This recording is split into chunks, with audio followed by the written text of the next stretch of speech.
Gomme dell'auto tagliate al parroco di Lubignana di Portogruaro, indagini dei carabinieri, l'amarezza del sacerdote ai nostri microfoni, forse dice do fastidio a qualcuno. Ed ora una storia che arriva da Portogruaro. Gli hanno tagliato le gomme dell'auto con un raid notturno. La vittima è il parroco di una frazione. Noi oggi l'abbiamo incontrato. Sentiamo.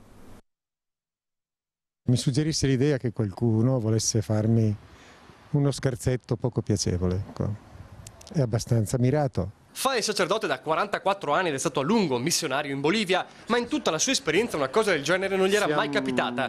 C'è amarezza in Don Roberto Battelli, il parroco di Lubignana di Portogruaro, che ha dovuto fare i conti con un messaggio inquietante arrivatogli nei giorni scorsi praticamente in casa. Esce dalla canonica diretto alla sua vettura in garage e si accorge subito dopo che due pneumatici dell'auto sono a terra. Pensa a una fatalità, ma la diagnosi del gommista che gli ripara il danno è chiara. Qualcuno ha squartato le gomme con un coltello.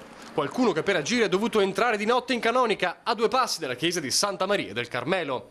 Amarezza e rida di ipotesi. Forse qualcuno che nei giorni scorsi si è presentato dal parroco per un aiuto economico, ma non è rimasto soddisfatto. Non sempre si è in grado di poter soddisfare un po' delle loro esigenze, quindi in quel giorno ho dato un po' meno rispetto a quello che normalmente, ecco, così davo.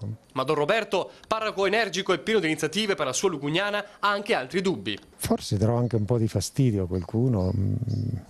Quando inseguo un progetto ho piacere che uno mi dica se questo progetto vale o non vale.